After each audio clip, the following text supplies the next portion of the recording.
हुजूर ने बैसियत नबी उस रिश्ते को बड़ा ही निभाया, बड़ा ही निभाया। दुआ करो उम्मती को भी निभाने की अल्लाह तौफीक अता कर। नबी करीम सल्लल्लाहु तआला अलैहि वसल्लम ने बड़ी जद्दोजहद की। हुजूर गली गली गए, कबीला कबीला गए। एक शख्स ने दीन के बारे में पूछा तो अल्लाह के हबीब अलैहिस्सलाम ने मुकम्मल तफसीलात से उसे भी आगाह किया। कोई काफिले की सूरत में आया तो हुजूर ने पैगाम दीन उसे भी दिया।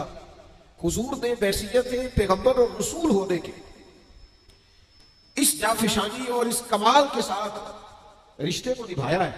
और फिर सिर्फ तबलीग नहीं की, रातों को उठ उठ उठ के रो रो के दुआएं भी की कि या अल्लाह इनके सीने हिदायत के लिए खोल। और फिर जिस तरह इंसान किसी से वालेहाना प्यार करता है ना, यानी माँ और बाप वालेहाना प्यार करते हैं तो वो बच्चे को डांटते भी हैं, कई दफा वो तल्ख भी होते हैं, लेकिन बाद में खुद भी रो देते हैं कि यार मेरा दिल नहीं करता तुझे तकलीफ दूं, खुद रोना आ जाता है। बिला मिसाल बिला तशबीह नबी पाक अलैहिस्सलाम दिन में तबलीग करते और रात को अल्लाह के हुजूर रोते कि अल्लाह मेहरबानी फरमा। और कभी उम्मत दावत की तरफ से हुजूर को तकलीफ पहुंचती, पत्थर मारे जाते, अजियत दी जाती, तो उस वक्त भी रसूल करीम के लम्हाए मुबारका पर दुआ ये होती कि अल्लाह इन्हें पता नहीं है ये क्या कर रहे हैं तो इन्हें हिदायत अता फरमा। जब अल्लाह के हबीब अलैहिस्सलाम हुज्जतुल विदा के मौके पर तशरीफ ले गए तो 1,44,000 के मजमे के सामने खड़े होकर करीम ने फरमाया क्या तुम गवाही देते हो कि मैंने तुम तक अल्लाह का दीन पहुंचा दिया है? तुम गवाही देते हो? सब लोगों ने कहा या रसूल अल्लाह हम गवाही देते हैं, आपने पूरा दीन पैगाम कुरान हमें सुना दिया। तो याद रखिएगा नबी पाक अलैहिस्सलाम ने नबी होने का हक पूरा पूरा अदा किया। अब ना हमारे जिम्मे है कि हम गुलाम होने का हक कैसे अदा करें। जिस तरह हमें ये एहसास सताता है ना कि मेरे बच्चों का मुस्तकबिल कहीं तारीख ना हो जाए, मैं बाप अच्छा साबित हो जाऊं, मैं बेटा अच्छा साबित हो जाऊं, मैं भाई अच्छा साबित हो जाऊं, मैं दोस्तों के अंदर दोस्त अच्छा साबित हो जाऊं, इसी तरह इस एहसास को भी हमें दामनगीर रखना चाहिए कि मैं एक अच्छा गुलाम साबित हो जाऊं, मैं नबी पाक अलैहिस्सलाम का अच्छा उम्मती साबित हूं, मैं इस रिश्ते को वफादारी के साथ निभा जाऊं, इसका भी हमें एहसास करना चाहिए। ये जो उलमा, मशाइख, बुजुर्ग, मुबल्लिगीन, ये जो सुबह शाम निकलते हैं और दीन का पैगाम देते हैं और बड़ी जद्दोजहद करते हैं, उम्रें गुजर जाती हैं, हुजूर अलैहिस्सलाम का दीन फैलाते, दीन पढ़ाते, दीनी इदारों का क़याम करते, दीन की नई नई जहतों पर दीन का काम करते। तो असल में ये चाहते ये है कि हम उस गुलामी का रिश्ता निभाएं, हम भी कुछ खिदमत दीन के लिए पेश करें, हम भी बैसियत गुलाम अपनी ड्यूटी करें। और फिर एक और बात भी, वैसे भी अजीब बात है ना, एक बंदा कहे मैं जनाब आपका मुलाजिम हूं, मैं आपका खादिम हूं और खिदमत करे ना, तो आप कहेंगे भाई ये जुबानी कलामी दावा तो अपने पास रख, मेरा खादिम तो वो है जो हर वक्त मेरे पास होता है, मुझे जब काम बताना हो, जब कोई बात कहनी हो, जब कोई चीज चाहिए हो दौड़ के ला के देता है। तू कैसा खादिम है? दावे किए जाता है, तवज्जो तेरी है नहीं। हम तो हर रोज दावा करते हैं ना हम नबी पाक के गुलाम हैं, तो गुलामी के कुछ असरात भी तो नजर आने चाहिए ना, उसका रंग भी छलकना चाहिए। नबी पाक सल्लल्लाहु तआला अलैहि वसल्लम ने जिस दीन के लिए इतनी जद्दोजहद की, हुजूर के आलो असहाब ने जिसके लिए कुर्बानियां दी, हम उस दीन के लिए क्या खिदमत पेश कर रहे हैं? जरा ठंडे दिल से सोचिएगा और समझिएगा कि दीन पर जो मुश्किलात आती है और दीन के मुखालिफिन नए नए जो फितने खड़े करते और माज़अल्लाह लोगों के दिलों में दीन के बारे में जो नए नए शुकूक व शुबहात पैदा करते हैं, ये मुल्हिदीन, ये सेकुलर, हम हुजूर के गुलाम हैं। हमारी जिम्मेदारी थी कि हम उन सारे फितनों के सामने पुल बांधते, हम अपनी खिदमत पेश करते, हम नई नई जहतों से लोगों को दीन से आगाह करते, आने वाली नस्ल के दिलों में दीन पहुंचाने के लिए जद्दोजहद करते।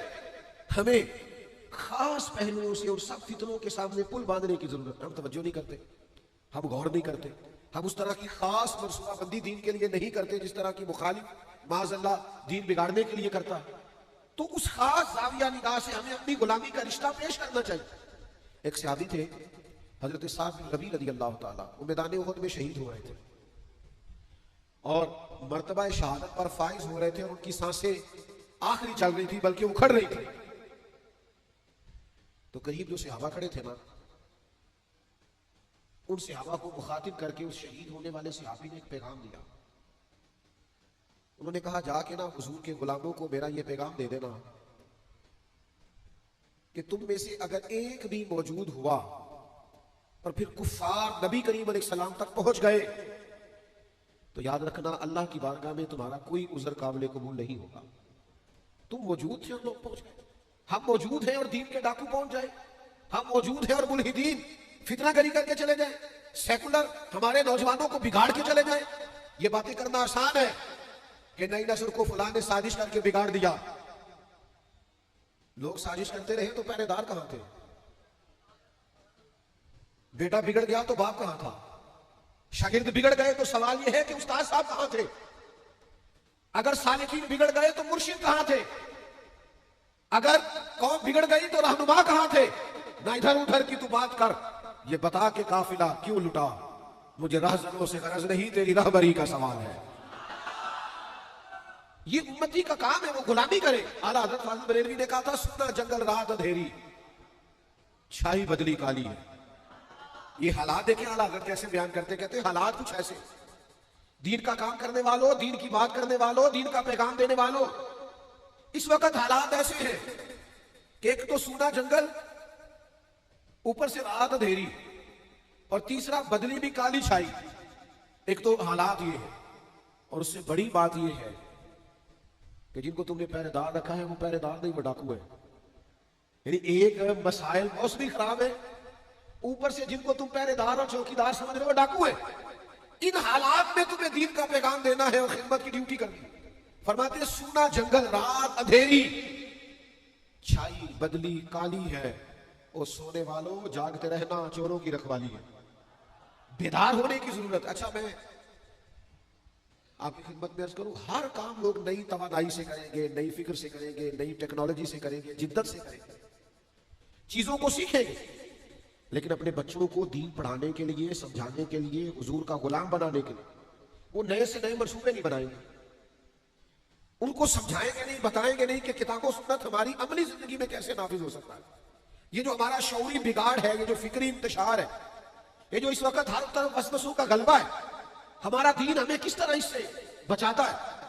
हमें बहुत ज्यादा बेदार रहने की जरूरत है। हमने हुजूर से गुलामी का रिश्ता निभाना है। हमने उस दीन के लिए जिसके बारे में नबी पाक अलैहिस्सलाम ने ताकीद फरमाई कि एक आयत में तुम्हें मिले तो आगे पहुंचानी है, हमने वो ड्यूटी जिम्मेदारी से करनी है, समझदार होकर करनी, दाना होकर करनी है, मुदब्बिर होकर करनी, हिकमत के साथ आगे बढ़ना है। इसके लिए कभी कभी मुश्किल फैसले भी करने होंगे, लेकिन फिर हालात की दिक्कत को नहीं देखा जाएगा, हुजूर की गुलामी को देखा जाएगा। फिर माहौल की तलखी को नहीं देखा जाएगा, नबी पाक की रजा को देखा जाएगा। अल्लाह के हबीब अलैहिस्सलाम ने एक लश्कर रवाना किया था हजरत उसामा बिन ज़ैद रज़ियल्लाहु ताला अन्हु की क़यादत में। वो लश्कर अभी थोड़ी दूरी गया था कि अल्लाह के हबीब अलैहिस्सलाम का विसाल हुआ। अब सहाबा इस बात पर जमा हुए और जनाब सिद्दीक़ अकबर रज़ियल्लाहु ताला अन्हु मुसलमानों के खलीफा मुकर्रर हुए। अब हालात ने हुजूर के विसाल के बाद एक पलटा खाया। कुछ लोग मुर्तद हो गए, कुछ ज़कात के इनकारी हो गए, मारूजी हालात में इंतशार पैदा हो गया। अब सहाबा किराम अलैहिम रिदवान ने एक राय दी कि अभी ये जो लश्कर हुजूर ने रवाना किया था ना, हालात का तकादा यह है कि इस लश्कर को भी न भेजा जाए, पहले जो अंदरूनी और मारूजी मामलात हैं उनको देख लिया जाए, फिर इस लश्कर को रवाना करेंगे। लोगों ने अपना नुमाइंदा हजरत उमर फारूक रज़ियल्लाहु ताला अन्हु को बनाया। जनाब उमर ने बारगाह खिलाफत में अर्ज की, हजरत सिद्दीक़ अकबर की खिदमत में गुजारिश की कि इस लश्कर को अभी रवाना ना फरमाएं, हालात कुछ बेहतर हो ले, अंदरूनी मामलात, फिर लश्कर को रवाना करेंगे। ये है गुलामी का रिश्ता। ये वो लोग हैं जो निभाते हैं, जिनकी ख्वाहिश होती है कि मैंने लगाई है, दुआ करो मेरी नेम भी जाए। हजरत अबू बकर सिद्दीक रज़ियल्लाहु ताला अन्हु ने जनाब फारूक आज़म रज़ियल्लाहु ताला अन्हु पर जलाल फरमाया। फरमाया उमर तुम्हें तुम्हारी मार रोए, मुझे उस लश्कर को रोकने का मशवरा दे रहे हो जिससे रवाना मदीने वाले महबूब ने फरमाया। और फिर हजरत सैयदना अबू बकर सिद्दीक के जुमलों का वलवला देखिए। फरमाने लगे मैं मदीना मुनव्वरा में अकेला भी रह गया और जंगल के दरिंदे आकर मेरा गोश्त भी नोचने लगे। इस किस्म के भी हालात पैदा हो गए तो मैं उस लश्कर को कभी नहीं रोकूंगा जिसे रवाना मदीने वाले महबूब ने फरमाया। वो जाएगा, हम ये रिश्ता निभाएंगे, जो बात हुजूर ने कर दी उस पर पहरा दें, हम फिर पूरा डटेंगे, फिर पूरा इस बात पर खड़े होंगे। जब हुजूर ने लश्कर रवाना किया तो बात खत्म हो गई। फिर लोगों ने कहा ठीक है, अगर आप लश्कर भेजना चाहते हैं तो इस तरह करें, अमीर किसी और को बना दे। एक नौजवान अमीर है, फरमाया तुम्हारा भला हो, जिसे हुजूर ने अमीर बनाया वही अमीर रहे। और फिर आप हैरान हो गए बात सुन के कि हज़रत उसामा बिन ज़ैद नौजवान थे, जनाब अबू बकर सिद्दीक ने उन्हें घोड़े पे बिठाया, खुद उनके साथ पैदल चल रहे। हज़रत उसामा बिन ज़ैद कहने लगे या तो मुझे भी नीचे उतरने दे, या आप भी घोड़े पे बैठे। फरमाया ना तू नीचे उतरेगा ना मैं घोड़े पे बैठूंगा, मैं उसके साथ साथ पैदल क्यों ना चलूं जिसे मेरी सरकार ने अमीर बनाया। मेरे हुजूर ने जो फरमा दिया, जो सरकार ने फैसला कर दिया, सानू कैद सज्जन दा कहना है वो जिंज रखे ऐसा उंज रहा है। हुजूर ने फैसला कर दिया, बात खत्म हो गई। अब इसमें कोई लहतो लाला नहीं, किसी किस्म की कोई वजाहत नहीं। उम्मती गुंजाइश ढूंढता फिरता है, माज़अल्लाह राह रुखसत का मुतलाशी। बहुत सारे लोग 10 जगह से मसला इसलिए पूछते हैं कि कोई गुंजाइश मिल जाए, कहीं को रास्ता मेरे हाथ आ जाए, मैं किसी तरीके से बच जाऊं। गुलामों के ये तरीके नहीं होते। गुलाम ने गुलामी कर दी, गुलाम ने समझ में आए तब भी, ना समझ में आए। आपने गुलाम रखा हो, आप उसे कहें जा 5 किलो चीनी ले यार, वो आपको मशवरा दे 2 किलो मंगाए, तो आप उसका मशवरा मान लेंगे? आप कहेंगे तू काम कर 5 किलो, वो कहेंगे क्या कर दिया, तो आप कहेंगे मैं तुझे बताने का पाबंद नहीं, तू मुलाजिम है, तू ड्यूटी कर। ये अजीब गुलाम है, हिकमतें पूछते फिरते। शरीयत ने ये काम क्यों जरूरी करार दिया, इससे क्यों मना किया? आप गुलाम है। गुलाम हिकमतें नहीं पूछा करते। इमाम अहमद बिन हंबल गुलाम खरीद के लाए, फरमाया तेरा नाम क्या है? कहा हुजूर गुलामों का नाम तो नहीं ना होता, आप जिस नाम से आवाज देंगे मैं हाजिर हो जाऊंगा। फरमाया खाएगा क्या? कहने लगा हुजूर गुलामों के नखरे तो नहीं ना होते, हम गुलाम जो हुए, गुलाम तो गुलामी करते, नखरे थोड़े करते। आपने फरमाया कमरा पसंद कर ले, कहने लगा हुजूर इशारा कर देना मैं लेट जाऊंगा। इमाम साहब को वजद हो गया, फरमाया सीने से लग जा, तू गुलाम तो नहीं, जा तू आजाद है, तू तो आका बनने के काबिल है। राती जागे ते शेख सदावे, राती जाग दे कुत्ते, मालक दा दरमूल न छड़ दे पावे मारो 100 जुत्ते। एक लुकमे दा कदर पछाण पावे मालक होवन सुते। रुखा सुखा खा, रुखा सुखा खा, दिने जा रुखा विच सुते, तैथू कुत्ते। उठ बुलिया चल यार बना ले, नहीं ते बाजी ला गए नहीं कुत्ते। आज वरना गुलामी का अंदाज वो देखे कहां पहुंच गए। मेरे अजीज चीजों को समझे, गुलामी को निभाएं। हजरत अबू बकर सिद्दीक हजरत उसामा बिन ज़ैद से कहने लगे चूंकि अमीर लश्कर आप हैं, अगर आप पसंद फरमाएं, मुनासिब समझे, इजाजत दें, तो हजरत उमर को मेरे पास नहीं छोड़ जाते, मैंने जरूरी मशवरे कर दिए। मैंने कहा अमीर आप जैसे दोस्तों गुलामी का रिश्ता निभाइए, गुलामी का ताल्लुक निभाइए। ओ यारो, जिस कौम को उम्र गुजर गई है, हमें ये कहते हैं कि नमाज पढ़ा करो, दाढ़ियां रख लो, खवातीन को पर्दा कराओ, जो बुनियादी बातों पर ही अमल नहीं करते। मैं उन्हें आगे का सबक क्या पढ़ा? अगर हमें सोतों को जगाना पड़े तो बात समझ में आती है, लेकिन अगर जागतों को जगाना पड़े तो ये कितना तकलीफ दे मामला है। आप इस पहलू पर जरूर गौर फरमाइए कि रिश्ता गुलामी निभाना है। हमने कलमा पढ़ के अपने महबूब से गुलामी का अहद किया है, हमें उस रिश्ता गुलामी को मजबूत भी करना है, निभाना भी, आगे भी लेके जाना है। और अगर हम इस रिश्ते की हसासियत को नहीं समझेंगे, इस पर गौर नहीं करेंगे, अपनी तरजीहात ये नहीं बनाएंगे कि हमें ये रिश्ता निभाना है। एक गुलाम था, उसके आका ने उस पर बड़ा जुल्म किया, उसकी नाक काट डाली। मुस्नद इमाम अहमद बिन हंबल में मौजूद है। वो दरवाजा रसूल पे आया और रो के अर्ज की हुजूर मेरे साथ ये हुआ। हुजूर ने फरमाया जा तू आज से आजाद है। उसने अर्ज की हुजूर मैं आजाद तो हो गया हूं, पर ये माजूरी भी हो गई, अब मेरे खर्च कौन उठाएगा, मेरी जरूरियात का कौन ख्याल रखे? तो नबी पाक अलैहिस्सलाम ने फरमाया अल्लाह और उसका रसूल तेरे वारिस बनेंगे। फिर ना हुजूर ने सहाबा को ताकीद कर दी, फरमाया इसका ख्याल रखना, ये परेशान ना हो। वो हज़रत सिद्दीक़ अकबर के दौर में आया, आगे कहने लगा आपको पता है नबी पाक ने मेरे बारे में क्या नसीहत फरमाई? जनाब सिद्दीक़ फरमाने लगे तू गम न कर, वादा हुजूर ने किया है, हम निभाएंगे। तेरे तमाम अखराजात, तेरे सारे मामला, तेरी तमाम जरूरियात का ख्याल रखा जाए। हम गुलाम हैं, हम गुलामी करेंगे, हम उस रिश्ते के तसलसल को बरकरार रखें, तुझे कोई तकलीफ नहीं आएगी, हम गुलाम है ना, उस रिश्ते को निभाएंगे। हजरत सिद्दीक़ अकबर का विसाल हुआ तो वो सैयदना उमर की खिदमत में आया और उसने आकर के अर्ज की हुजूर मेरे बारे में क्या ख्याल है? तो जनाब उमर फरमाने लगे ख्याल वही है कि हुजूर ने तेरे साथ वादा किया था, तो जब तक उमर की जान में जान है तेरी हर जरूरत का ख्याल रखा जाए। हम नबी पाक के गुलाम हैं, हम इस रिश्ते की हसासियत को, नजाकत को, दर्द को समझते हैं, हम इस पर पूरी तवज्जो देंगे, हम इस गुलामी को निभाएंगे। एक गुलाम है, वो नाक कटी हुई है, उसने हजरत उमर से कहा मेरा मिस्र में रहने को दिल करता है, फरमाया जहां तेरा दिल करेगा वहां रिहाइश मिल जाए। हमने वो अहद और पैमान निभाना है जो करीम ने फरमाया। हजरत उमर ने मिस्र की गवर्नर को लिखा इसके लिए घर भी तामीर कर दो, इसकी जरूरियात का भी ख्याल रखो, इसे कोई तकलीफ नहीं आनी चाहिए, चूंकि वादा मदीने वाले महबूब ने फरमाया।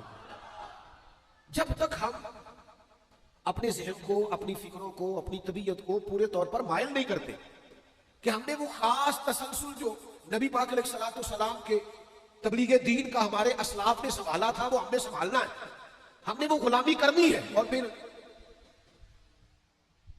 मेरी तबलीग ही जरूरी नहीं, आप दीन पर डट के अमल भी करें ना, तो इससे भी रिश्ता गुलामी मजबूत होता है। इमाम जाफर सादिक रज़ियल्लाहु ताला अन्हु से एक शख्स ने पूछा था, मैं दीन की तबलीग करना चाहता हूं तो क्या करूं? तो आपने फरमाया कोई मुश्किल काम नहीं, तो दीन पे अमल करना शुरू कर दे, दीन की तबलीग होनी शुरू हो जाएगी। अमल करें आप दीन पर, सुन्नत पर, शरीयत पर, अहकामात नबवी सल्लल्लाहु अलैहि वसल्लम पर अमल करें। आप महसूस करेंगे कि तबलीग होने लगी, इशाअत दीन होने लगी। लेकिन जब तक आप अमल ही नहीं करते, ला तो लाला करते हैं, बहानेबाजी करते हैं, बाकी हर चीज का ख्याल है। कितने नौजवान हैं जो वतन छोड़ देते हैं अपने रिश्तों को निभाने के लिए, जरूरियात को पूरी करने के, रात को ओवर टाइम काम करते हैं कि हमारे बीवी बच्चों के, घर बार के हुकूक अदा, कितनी मुशक्कत करते हैं। सच बताओ, कभी इसलिए भी ओवर टाइम लगाया है कि मैं हुजूर के दीन की कोई नौकरी कर सकूं? कभी इसलिए भी कोई मनसूबाबंदी की है कि कुछ भी हो जाए मैं कुछ इशाअत दीन के लिए अपना किरदार अदा करूं? हमारे जब तक ये जज्बात पैदा नहीं होते, हमारे यहाँ तो ये अल्लाह ताला माफ करे, काफत आई है ना, सैलाब आ गया है, तो अब जरा आप अंदाज देखिएगा वीडियो बनाने के लिए, तस्वीरें बनाने के लिए किस तरह लोग पानियों में उतरेंगे। वो खुदा के बंदे, आप फोटो ना बनाएं, आप पीछे रह के मदद करें सैलाब वालों। आपको सिर्फ सोसाइटी में दिखाना है, बात सियासतदान ये वाला काम भी करेंगे, लेकिन आप बजाय इसके कि सैलाब का जायजा लें, आप एक रात वहां क्यों नहीं गुजारते जहां माँ ने और बाप ने सारी रात सड़क पर बच्चों के साथ गुजार दी। और मुझे एक साहब कहने लगे, मैंने कहा कि आप चले पानी है ना तो ऊपर वाले पोर्शन पे आराम कर ले, तो वो कहने लगे मैं और मेरी बीवी रात भर नहीं सो सके और दिन चढ़ गया है तो फिर भी नहीं नींद आ रही। तो मैंने कहा भी आप सो जाए, चले नीचे कुछ पानी का निकल जाएगा। तो कहने लगे पीसा में सांप तैरता हुआ पानी में देख लिया, घर में छोटे छोटे बच्चे, तो इस डर से नींद नहीं आ रही कि कहीं कोई मूजी जानवर बच्चों को तकलीफ ना देता है। लेकिन हमारी तरजीहात नहीं होती, हम उसूली बुनियादों पर नहीं चलते। स्टेटस का दौर है, स्टेटस लगाना होता है, मोबाइल का दौर है, कुछ ना कुछ नई फोटो सोशल मीडिया चलाना होता है, इसी में सारे उलझ के रह के खुदा असल की तरफ आए, हकीकत पसंद बने, मामला फहम बने, चीजों को उनकी असल पर ले, बेहतरीन मनसूबाबंदी करे। नबी पाक अलैहिस्सलाम से हमारा गुलामी का रिश्ता है, हमने इस रिश्ते को निभाना है और इसको आखिर तक निभाना है, इसको पूरे जोर शोर से निभाना और आखिर दम तक हुजूर के गुलाम बन के जीना। खिदमत पेश करनी है, दीन के लिए ड्यूटी करनी है। हिदायत तो अल्लाह तबारक व तआला अता करता है, हमारे जिम्मे ये है कि बस टाइम पे खोले, आजान वक्त पे पढ़े, नमाजी इंशाल्लाह रब भेज देगा। लेकिन कोई ड्यूटी तो करे, कोई काम तो करे, कोई खिदमत तो करे। कहीं किसी जगह देखिए, एक आदमी किसी वजह से उलझ गया है, उसे किसी मुल्हिद ने, बेदीन ने परेशान कर दिया, आप इतनी नेकी करें, उसे किसी आलिम तक ले जाए ताकि उसकी तसल्ली हो जाए, इतनी तो खैर करें। आप 20-50 लोगों के बीच बैठकर अगर कोई दीन की एक आध बात कर देंगे तो आपको अंदाजा नहीं है आप कितना कमाल करें। अपने दोस्तों को, अपने अहबाब को अगर आप तिलावत कुरान मजीद पे लगाएंगे, दुरूद सलाम पे लगाएंगे, जिक्र फिक्र पे लगाएं, उनका आप ये ज़हन बनाएंगे यार सच बोल रहे हैं, बस रिस्क हलाल खाना है, बस किसी का हक नहीं जमाना। हो सकता है उस वक्त आपके दोस्त आपको जवाब में तानाज़नी करें कि हमें पता है तो कितना नेक है, लेकिन उस वक्त कहेंगे इंशाल्लाह घर जाके सोचेंगे यार क्या तो ठीक रहा था, करना तो हमें वैसे ही चाहिए। तो आप कुछ ना कुछ दीन के लिए, कुछ ना कुछ इस्लामी रिवायात के लिए, कुछ ना कुछ उसवा हसना के लिए अपना किरदार जरूर पेश करें। ये गुलामी का रिश्ता, ये निभाने में मजा बड़ा आता है। वफादार जो होते हैं वही सरदार होते हैं, वफादार जो होते हैं वही नमकदार होते हैं। जो वफादार होते हैं ना, दरअसल उन्हीं से प्यार होता है। जो वफादार होते हैं बुनियादी तौर पर वही बाकिरदार होते हैं। जो वफादार होते हैं वही हमेशा ताकतवर होते हैं। और याद रखना, दुनिया में और किसी से तुम वफा निभाओ, तुम्हें सिला मिले न मिले, लेकिन अगर मदीने वाली सरकार से वफा करोगे ना, कुल इन कुंतुम तुहिब्बूनल्लाह फत्तबिऊनी युहिब्बुकुमुल्लाह, अल्लाह फरमाते हैं हबीब इनसे फरमा दे अगर ये रब से प्यार करना चाहते हैं तो आपकी पैरवी करें, अल्लाह खुद इनसे मोहब्बत फरमाएगा। नबी पाक की गुलामी करोगे, रब के प्यारे हो जाओगे, अजर मिलेगा। हुजूर ने फरमाया कयामत के करीब जब दज्जाल आएगा, ये देखो सिला कैसे देते हैं हुजूर, फरमाया जब दज्जाल आएगा ना तो मेरे जो गुलाम घोड़ों पे चढ़ के उस दज्जाल के खिलाफ जिहाद करेंगे ना, हुजूर फरमाते हैं मैं उनके नाम भी जानता हूं, उनके बापों के नाम भी जानता हूं, उनके कबीले भी जानता हूं, और जिन घोड़ों पे चढ़ के वो दज्जाल के खिलाफ लड़ेंगे मैं घोड़े के रंगों को भी जानता हूं। उन घोड़ों के रंगों को। आप यार देखो ना, नबी पाक अलैहिस्सलाम ने सहाबा के बीच बैठ के कहा, बताओ कामिल ईमान किसका है? या रसूलल्लाह फरिश्तों का। फरमाया फरिश्ते तो अल्लाह के अर्श के गिर तस्बीह पढ़ते हैं। या रसूलल्लाह फिर हमारा? तो नबी पाक ने फरमाया तुमने तो मुजदा देखे, मुझे देखा है। या रसूलल्लाह फिर किसका ईमान कामिल है? तो हुजूर फरमाने लगे उनका ईमान कामिल है जिन्होंने मुझे देखा नहीं होगा और उनका दिल करेगा कभी एक बार ज़ियारत हो ना। लंघ कई महीने ते बरस गए, तेरी दीद नूं दीदे ही तरस गए, कदे टुटिया दिलां वल फेरा पा, मेरी आस भी तू ते उम्मीद भी तू, चिर होया मैनू तरले लैंदे आ, कदी मोड़ मेरे वल वागा, ख्वाब मेरी विच एक बार जियावे ते सारी उम्र ना जागा। हुजूर फरमाते हैं उनकी ख्वाहिश होगी कि एक दफा दीदार हो जाए तो वो जान पेश करने को भी तैयार। करूं तेरे नाम पे जान फिदा, न बस एक जान दो जहां फिदा, मेरा दो जहां से भी नहीं जी भरा, मैं करूं क्या करोड़ों जहां नहीं। अल्लाह के हबीब अलैहिस्सलाम ने फरमाया जिसने मुझे देख के कलमा पढ़ा एक बार मुबारकबाद, और जिसने बिन देख के पढ़ा उसे 7 बार मुबारकबाद। आप इस रिश्ते गुलामी को निभाएं, इस ताल्लुक को निभाएं, आप महसूस करेंगे कि वहां से क्या कमालात। हजरत उम्मे अहमद रज़ी अल्लाह ताला अन्हा नबी पाक अलैहिस्सलाम की वालदा हैं। बाज़ अहले इल्म ने यहाँ तक लिखा है कि रज़ाई वालदा। हुजूर हमेशा उन पर शफ़क़त करते, उनके यहाँ तशरीफ ले जाते, गुलाम हमेशा गुलामी निभाया करते, लै सजना आसा तोड़ निभाई। हजरत अबू बकर सिद्दीक रज़ी अल्लाह ताला अन्हु अमीर बने तो हजरत उमर से कहने लगे जनाब उम्मे अहमद से मिलने ना चले, क्योंकि हुजूर भी जाया करते। तो हजरत उमर और जनाब अबू बकर सिद्दीक शेखैन करीमैन दोनों जनाब उम्मे अहमद के पास गए तो जनाब उम्मे अहमद देख के रोने लगी। आप उस ताल्लुक को निभाने आए हैं जो नबी करीम का ताल्लुक। तो हजरत अबू बकर सिद्दीक ने कहा अब्बा जी आप क्यों रोती हैं? फरमाने लगे कि, तो अर्ज करने लगी इसलिए रोती हूँ कि सरकार ज़ाहिरी तौर पर रुखसत हुए तो वही का दरवाज़ा भी बंद हुआ। दोस्तों गुलामी के ताल्लुक को निभाइएगा। मेरी आपकी खिदमत में बड़ी दर्दमंदाना अपील है। मेरी ख्वाहिश ये है कुछ ना कुछ हम अपने लिए, बच्चों के लिए, घर वालों के लिए करते हैं, कुछ ना कुछ दीन के लिए भी करें। कोई ना कोई जिम्मेदारी कबूल करे, चंद लोगों को नमाज की दावत दे, किसी को सच बोलने का पैगाम दे, किसी को रिज़्क़े हलाल की बात समझाए, किसी को कहें कि वालिदैन से अच्छा सलूक किया कर, किसी का रवैया अपनी घरवाली से, अहलिया से ठीक नहीं है तो उसे अच्छे अखलाक का सबक दे। किसी जगह किसी मकाम पर किसी मुसलमान को दीन से दूर देखे तो कुछ कोशिश करे कि वो दीन के करीब हो जाए।